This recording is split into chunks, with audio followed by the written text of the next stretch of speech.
원래 연준은 그랬습니다. 굉장히 빨리 또 경제가 과열 상태로 갈 가능성도 저는 의외로 있지 않을까. 삼성전자가 저는 올라가는 거가 코스피에 반드시 도움은 된다라고 보고 있지는 않고요.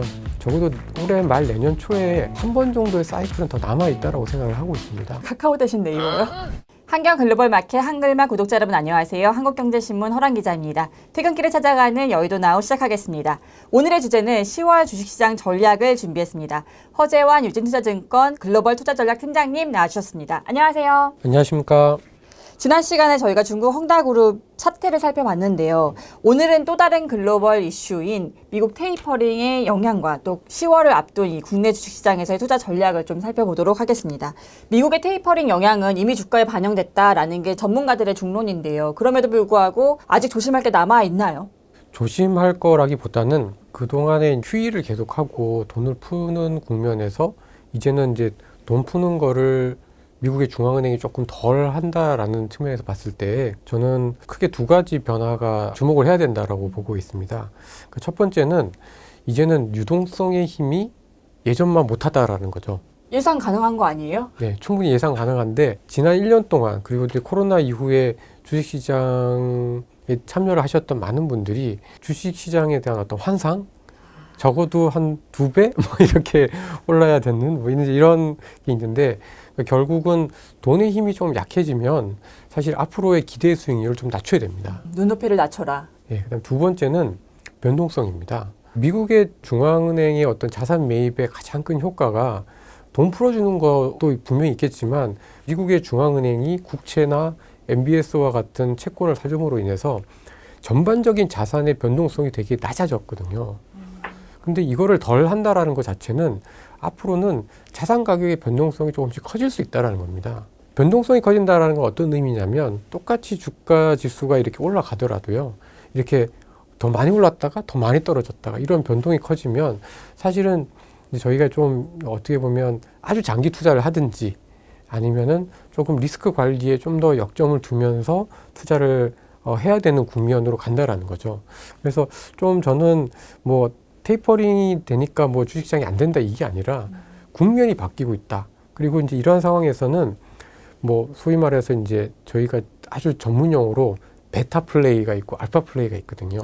알파와 베타는 여기서 뭔가요? 그러니까 베타 플레이는 시장을 사는 겁니다. 시장을 사는 ETF 전략 같은 ETF와 같이 그냥 주가는 그래도 우상향하는 거야 라고 믿고 가는 전략이 있고 알파 전략은 어떻게 보면 이제 좋은 종목 또는 좋은 테마 이렇게 좀 이제 시장을 약간 세분화해서 가는 전략을 알파 전략이라고 하고 있는데 지금부터는 적어도 연말까지는 베타 그러니까 시장이 무조건 올라간다라는 거에 배팅을 하기보다는 좀 더 좋은 회사 또는 좀 더 유망한 어떤 산업이나 섹터나 테마 이렇게 좀 집중하는 전략이 좀 더 유망하다라고 보고 있습니다.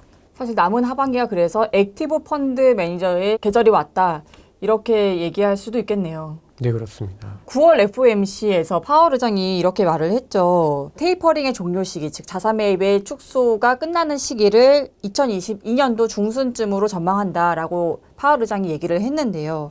그 말은 즉슨 압축적으로 자산 매입 축소가 이루어지고 또 어느 정도 쉬는 시간 잠깐 뒀다가 내년 이쯤에는 금리 인상이 이루어질 수 있지 않을까라고 예상할 수도 있는데요. 금리 인상 시기를 언제쯤으로 내다보세요? 일반적인 지금 컨센서스는 이제 2023년 초입니다. 근데 파월 의장도 전반적으로 지금의 어떤 미국의 경제 상황이 정상적으로 계속 코로나 이후에 어떤 회복을 이어간다라고 하면 내년 이쯤에는 대체로 보면 이제 코로나 이전 수준을 굉장히 모든 부분에 있어서 많이 회복을 할 걸로 보고 있는 걸로 보여지고요. 그 얘기인즉슨 금리 인상의 시기는 그렇게 중요하지 않을 것 같은데 하게 되면 그 속도가 되게 중요한 것 같아요. 이제 지난번 2015년부터 있었던 미국의 금리 인상은 정말 천천히 했었거든요. 첫 금리 인상 이후에 또 막 올릴 듯 하다가 1년 뒤에, 그 다음에 또 1년 뒤에 하다가 이제 2017년부터 이제 분기에 한 번씩 쭉쭉쭉 올렸었는데 굉장히 좀 완만한 인상 사이클을 가져갔었는데요. 이번에는 그렇게 하기는 쉽지 않아 보입니다. 이번에는 조금 더 빠르게 한번 올리기 시작을 하면 그때부터는 좀 빨리 금리를 올리게 되고 그럼으로써 이제 주식시장도 굉장히 좀 변화무쌍하게 변할 가능성이 높아서 저는 시기보다는 이제 한번 하게 되면 그때부터는 조금 저희도 주식시장에 대해서 좀 위험성을 예전보다 훨씬 더 높게 가져가야 되지 않을까 이렇게 예상하고 있습니다. 금리 인상의 속도가 가파를 것으로 예상하시는 이유는 그만큼 물가 수준이 가파르게 올라오고 있기 때문인 거죠. 물가도 물가인데요. 저는 물가보다는 원래 연준은 그랬습니다. 원래 연준은 금융위기 터지고 난 다음에 사이클에서만 되게 느리게 올렸었고요. 그 전에는 한 번 올리면 굉장히 연속적으로 그리고 상당히 빨리 올렸었거든요. 그러다가 또 늘 이제 주가도 빠지고 뭐 이러면 또 내리고 이제 이런 것들을 반복을 했었는데 이번에는 최근에 어떤 코로나 사태가 금융위기가 아니었잖아요. 코로나로 인한 질병에 대한 문제였기 때문에 막상 이거에 따른 어떤 정상화가 시작이 되고 경기가 조금 더 지금보다도 훨씬 더 한 레벨 위로 정상화가 되게 되면 생각보다 물가는 조금 더 빨리 올라갈 수도 있겠다. 그리고 그거를 잡기 위한 연준의 움직임이 예전보다는 좀 빠르지 않겠느냐 이렇게 좀 보고 있습니다. 또 의외로 이게 질병에 대한 부분들만 어느 정도 저희가 통제가 가능하면 굉장히 빨리 또 경제가 약간 뭐 과열 상태로 갈 가능성도 저는 의외로 있지 않을까 이렇게 예상을 좀 하고 있습니다. 그래서 금리 인상을 2023년에 몇 번 할 걸로 예상하시나요? 한번 올리기 시작하면 최소 3번 정도는 올리지 않을까 저는 예상합니다. 사실 지난 시간에 김한진 KTB투자증권 이제 박사님 오셔서 이 질문을 드렸었을 때 FOMC 전이긴 했지만 2022년 한 3분기 이때쯤에 금리 인상을 개시할 걸로 예상을 하셨어요. 그래서 2022년도에 최소 한 번은 하고 다음에 이제 2023년도에 이어서 하고를 예상을 하셨는데 2023년도에 시작을 한다고 팀장님께서 보시는 거고 최소 3번은 간다. 네. 그러면 0.25에서 3번을 가게 되면 1%까지는 도달할 것이다. 2023년 하반기에는 이렇게 예상하시는 거네요. 네. 생각보다는 또 그렇게 가파른 수준은 아닌 것 같다라는 생각이 들어요. 총 합을 따졌을 때는.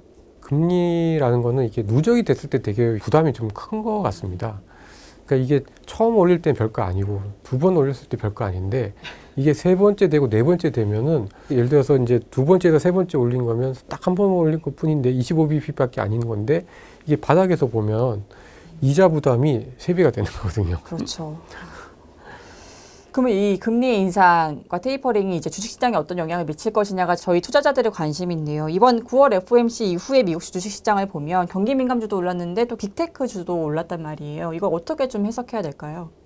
그러니까 경기 민감주가 오른 이유는 생각보다 테이퍼링이 빠르게 진행이 될 거다.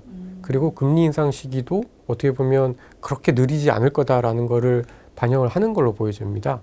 그러다 보니까 인플레에 강한 이제 커머더티와 관련된 에너지 업종이나 금융 업종 이런 업종들이 적어도 이제 어제까지는 굉장히 좀 강했었고요. 또 그런 금리 인상이 또 좀 빨라지는 거 그리고 오히려 헝다그룹과 같은 여러 가지 이제 불안 국면들이 있다라고 했을 때 또 일부에서는 그럼에도 불구하고 좀 안정적인 그러니까 미국 경제가 좀 흔들리더라도 어떤 업황에 크게 지장이 없는 빅테크들에 대한 관심 이런 식으로 이렇게 관심이 양분화됐다라고 좀 보여집니다. 그래서 어떻게 보면 아직까지 미국 주식시장도 최근 들어서 뭐 조정을 크게 받은 건 아니지만 특히 이제 9월달 들어서면서부터는 좀 방향성을 지금 못 잡고 있는 모습이다라고 좀 보여지는데요. 당분간은 이런 모습이 아직은 좀 더 좀 이어지지 않을까 이렇게 예상을 하고 있습니다. 저희가 10월을 앞두기 때문에 10월 주식시장이라고 끊어서 말하고 있긴 하지만 좀 국내 주식시장의 하락 요인과 상승 요인을 좀 구분해 볼 수 있을까요? 10월 같은 경우는 상승 요인으로 볼 수 있는 거는 첫 번째는 이제 저희가 10월 말 정도가 되면 이제 위드 코로나로 전환이 될 거잖아요. 이제 그러면서 어떻게 보면 지금보다는 거리 두기 단계가 좀 완화가 되면서 민간에서의 어떤 소비 여력 이런 것들이 조금 좋아질 수가 있고요. 그리고 공급 차질을 빚었던 여러 가지 산업들이 좀 더 좋아질 가능성들이 있습니다. 뭐 자동차라든가 뭐 의류라든가 이런 쪽에서 또 좀 좋아질 수 있는 부분들은 상승 요인으로 좀 볼 수 있을 것 같고요. 전반적으로 리오프닝 수혜주들이 이때부터는 실제 실적이 좋아질 수 있겠네요. 네, 주가는 그렇습니다. 선반영될 수 있지만. 네. 근데 이제 반면에 하락 요인으로 볼 수 있는 거는 저는 이제 계속되는 정부의 어떤 규제, 특히 이제 대선이 다가오면서 요즘 뭐 네이버 카카오를 비롯한 규제, 부동산에 대한 어떤 대출에 대한 규제 이런 것들은 또 주식시장을 막 크게 누르는 하락 요인은 아니지만 적어도 빠르게 상승하는 거를 좀 가로막는 제약 요인은 충분히 될 수 있다라고 보고 있습니다. 말씀하신 대로 이제 카카오에 대한 정치권의 규제 이슈로 인해서 사실 카카오 주가는 4월 액면 분할 수준까지 떨어진 상황이거든요. 카카오 투자자들은 어떻게 해야 될까요? 그러니까 저는 규제를 한다고 해서 그러면 카카오가 갖고 있는 그런 기업의 가치가 완전히 훼손되지는 않을 걸로 생각을 합니다. 분명히 이제 플랫폼이라는 산업은 확장성이 굉장히 생명이고 거기에 따라서 많은 프리미엄을 줬었기 때문에 기업에 대한 어떤 규제, 산업에 대한 규제가 들어가면 성장성은 분명히 좀 제약은 받는 것은 사실이지만 그런 제약에도 불구하고 그 기업이 갖고 있는 가치 자체가 뭐 완전히 사라지거나 반토막이 나거나 이런 거는 아니다라고 보여지는데요. 근데 이 카카오 같은 경우에는 특히 국내에 이제 워낙 사업 비중이 굉장히 큰 데다가 여러 영역에서 이제 규제가 앞으로 어떻게 규제가 될지 모른다라는 불확실성이 있기 때문에 당분간은 좀 보수적으로 좀 조심스럽게 보는 게 맞지 않을까라는 생각이고요. 반면에 저는 이제 네이버는 오히려 상대적으로는 좀 괜찮지 않을까라는 생각입니다. 카카오 대신 네이버요? 네. 그러니까 이제 똑같이 규제를 받지만 네이버는 어쨌든 해외 진출, 해외 익스포저가 조금 더 많고 그동안에 또 여러 가지 이제 규제라든가 이런 부분에 있어서도 이제 해외를 많이 갖고 있기 때문에 국내 규제 이슈에서는 상대적으로 좀 적은 편이고 또 웹툰이라든가 이런 데에서는 해외에 대한 강점들도 있기 때문에 오히려 이런 규제가 이슈가 있고 주가가 같이 떨어졌다라고 보면 지금 시점에서는 오히려 카카오보다는 네이버의 가치가 장기적으로 봤을 때는 조금 더 부각될 가능성도 있지 않을까라고 보여집니다. 의외의 답변이네요, 저는. 카카오가 많이 떨어졌으니까 이제 좀 저가 매수 기회를 언제쯤으로 노려라라고 답변을 주실 줄 알았는데 카카오 대신 네이버를 노려라.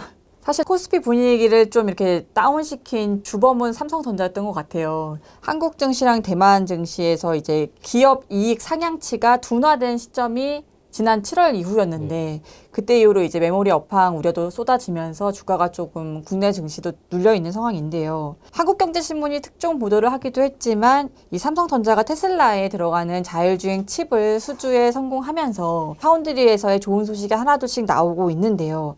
여기에 내년 상반기 메모리 업황에 대한 좀 긍정적인 전망이 10월 말께 뭐 11월께 나와주기만 한다면 전반적으로 코스피 상승 요인이 되지 않을까 싶기도 한데요. 물론 삼성전자가 갖고 있는 어떤 위상을 생각을 하면 삼성전자가 올라가면 당연히 이제 주가 지수 오를 거다라고들 보시는데요. 의외로 삼성전자는 코스피랑 되게 엇갈려서 움직였던 경우들도 꽤 있습니다. 그렇죠. 저희가 지난 1년만 돌이켜봐도 잘 알죠. 그런 경우들이 꽤 많았고 제가 생각할 때는 사실 삼성전자가 조금 떨어지기보다는 쉬는 과정에서 코스피가 올라갈 때가 사실 투자하는 분위기는 훨씬 더 좋습니다. 왜냐하면 한 주 살 돈으로 다른 여러 주식들을 사면서 그때는 이 종목도 올라갈 수 있고 저 종목도 올라갈 수가 있기 때문에 되게 종목 발굴에 대한 니즈도 많고 사실 좀 투자를 했을 때도 수익을 낼 수 있는 가능성도 굉장히 높아지는데 삼성전자가 저는 올라가는 거가 코스피에 반드시 도움은 된다라고 보고 있지는 않고요. 삼성전자 좀 더 쉬어가야지 코스피에 오히려 도움된다. 근데 이제 삼성전자는 더 떨어지지는 않을 걸로 생각을 하고 있습니다. 그러니까 이제 좀 사실 올해 삼성전자가 되게 많이 실망스러웠던 거는 사실이었는데 또 아주 냉정하게 생각을 해보면 사실 작년도에 삼성전자가 코로나 수혜를 많이 받았었던 거죠. 그러니까 핸드폰도 그렇고 PC도 그렇고 여러 가지 이제 디램의 수요가 정말 이제 폭발적으로 늘어나는 사이클이었었는데 이제 그게 사실은 이제 올해 1분기를 피크였었던 것 같아요. 근데 보통 이제 이렇게 피크를 치면은 한 1년 반에서 2년은 쉬게 되는데 이번 사이클은 또 뭐 슈퍼 사이클은 아니라고 하더라도 반도체 경기 사이클의 어떤 저점이 예전보다 굉장히 높게 형성될 수가 있기 때문에 적어도 올해 1분기가 피크였다라고 하면은 내년 하반기까지 기다리지는 않으셔도 될 것 같습니다. 뭐 올해 말 또는 내년 초에 아마 반도체 경기의 어떤 또 다른 바닥을 예상을 해볼 수가 있기 때문에 저는 기회가 분명히 있고 이제 지금 어떻든 그 삼성전자의 가격으로만 보면은 꽤 많은 악재들은 많이 반영을 해 있는 상태이기 때문에 지금 당장 삼성전자 주가가 올라간다 이렇게 보고 있진 않지만 적어도 지금에서는 다운사이드 리스크는 상당히 좀 적어져 있는 상황이기 때문에 지금부터는 조금씩 빠질 때마다 사는 거는 저는 되게 좀 오히려 좀 건강한 전략이지 않을까라고 예상을 하고 있습니다. 그리 오래 기다릴 필요는 없을 것이다. 네. 네. 사실 지난 한 달 전에 저희가 인터뷰를 했을 때 이제 하반기 까다로운 장세를 놓고 개인들은 어찌 보면 좀 주식 매매를 좀 쉬는 게 정답일 수 있다라고 조언을 주셨어요. 지금도 유효한가요? 지금은 조금씩 저는 이제 좀 막말로 이제 좀 째려보면서 좀 빠지면은 조금씩 사는 것도 괜찮을 걸로 보여집니다. 사실 지금 3,100선인데 여기에서 하방을 어느 정도로 예상하시길래 빠지면이라고 또 단서를 붙이시는 건가요? 저는 3,100을 크게 하회하진 않을 것 같은데요. 지금 현재 주가 수준은 올해와 내년도 기업 이익으로만 보면 사실은 싸지도 않지만 비싸지도 않은 레벨입니다. 그러니까 이제 3,100 밑으로 떨어지면 좀 많이 싸 보이는 영역이고 3,300대를 넘어가면 좀 비싼 영역대이기 때문에 지금은 올라갈 때 사기보다는 오히려 좀 빠질 때 사는 그런 전략으로 시장을 보시는 게 좀 더 바람직하지 않나라고 보여지고요. 그리고 저는 지금 헝다그룹 사태 때문에 사실 눈높이, 코스피에 대한 눈높이는 약간 좀 낮춰야 되는 건 맞지만 적어도 올해 말 내년 초에 한 번 정도의 사이클은 더 남아 있다라고 생각을 하고 있습니다. 상승 사이클이요? 예. 이유는요? 그러니까 보통 일반적인 경기 사이클은 이제 기업들이 좀 투자도 하고 그래서 재고를 많이 쌓고 있는 상황에서 수요가 꺾이면서 이제 사이클이 좀 일단락이 되게 되는데 대부분 이제 올해보다는 내년도 성장률을 대부분 다 낮게 보고 특히 올해 같은 경우에도 상반기보다 하반기를 좀 부정적으로 보고 있는데 상반기보다 하반기를 나쁘게 보고 올해보다 내년을 나쁘게 보는 이유는 사실 이제 그냥 GDP나 기업 이익의 증가율의 어떤 숫자인 거고요. 기업들의 이익이 늘어나는 어떤 내용이나 사이클 자체가 끝났다고는 보이지는 않거든요. 왜냐하면 지금 사이클은 일반적인 경기 사이클하고는 좀 많이 다른 게 결국은 코로나라는 건 굉장히 또 독특한 특성 때문에 코로나 때문에 위축됐다가 코로나 좀 진정이 돼서 좀 좋아진다고 하니까 리오프닝 되면서 확 불살랐다가 또 뭐 3차 유행한다, 4차 유행한다고 하면서 또 위축됐다가 이런 사이클이 반복이 되는 거지 이게 일반적인 어떤 경기 사이클의 어떤 초기 국면, 중기 국면, 말기 국면을 거쳐서 이제 이게 하락 사이클로 된 게 아니기 때문에 아직은 기업들이 좀 더 재고를 쌓고 조금 더 투자를 한 번 더 하고 사람들이 갖고 있는 어떤 저축을 소비로 움직이는 이런 사이클이 한 번은 더 남아 있다고 생각하고 있습니다. 여전히 경기 확장기에 속해 있다라는 말씀이신데 경기 확장기도 사실 초기, 중기, 말기 이렇게 따졌을 때 지금은 어느 국면인 건가요? 저는 이제 좀 중기를 좀 넘어가고 있는 국면이지 아직 뭐 예를 들면 파이널 스테이지로 지나갔다라고 보고 있지는 않습니다. 마지막 질문으로 이제 환율 얘기를 안 할 수가 없는데 코스피 전망을 이제 얘기하다 보면 기승전 환율로 결론이 지어지더라고요. 외국인들은 언제쯤 돌아올까요? 외국인들은 한국 주식을 아주 적극적으로 사는 국면은 이제 거의 끝났다고 보고요. 그러나 그 환율 측면에서 봤을 때는 여기서 더 외국인들이 한국 주식을 많이 매도하진 않을 걸로 보여집니다. 사실 이제 지금 1170원대, 80원대 환율인데요. 예를 들면 지금보다 조금 더 높아지면 1190원대, 1200원대 환율인데 사실 1200원대 환율은 쉽게 가는 환율은 아니거든요. 그러니까 이제 어떻게 보면 약간 유럽의 재정 위기라든가 뭐 굉장히 좀 큰 위기가 있을 때만 갔었던 레벨, 뭐 코로나라든가 이런 위기가 있었을 때 갔던 레벨이기 때문에 그렇다고 해서 저희가 당장의 어떤 위기, 헝다그룹 때문에 뭐 중국 경기가 막 아주 휘청휘청 되지 않는 이상은 1200원대로 쉽게 갈 수 있는 레벨은 아니라고 보여지고요. 그런 상황에서는 외국인 투자가들이 한국 주식을 굉장히 막 공격적으로 매도하는 거는 저는 7월, 8월로 일단락 됐다라고 생각을 합니다. 근데 이제 언제 적극적으로 들어올지는 사실 조금 더 시간이 좀 필요해 보이고요. 제가 생각할 때 좀 더 본격적으로 들어오는 시기는 내년 대선 전후로 기업들에 대한 규제 또는 어떤 부동산에 대한 어떤 규제 이런 것들이 좀 완화가 된 이후에 좀 들어오지 않을까 싶고 지금부터는 외국인들은 좋은 기업들은 좀 적절한 가격에 있는 기업들은 약간씩 사는 그래서 어떻게 보면 최근에 삼성전자를 사는 외국인들은 좀 그런 관점에서 당장의 어떤 모멘텀은 없지만 합리적인 가격 하에서 삼성전자를 사고 있는 게 아닌가라고 저는 좀 보고 있습니다. 오늘 말씀해 주신 것처럼 이제 개인들이나 외국인들도 결국에는 좀 지금 선에서 조금씩 빠질 때마다 더 저점 매수하는 이 전략을 외국인도 취하고 있는 거네요. 예, 저는 그렇게 좀 보고 있습니다. 지금까지 10월 국내 주식시장 전략을 살펴봤습니다. 나와주신 허지환 유진투자증권 이사님 감사드립니다. 감사합니다. 한가면 구독자 여러분들, 저는 내일 퇴근길 다시 찾아오겠습니다. 감사합니다.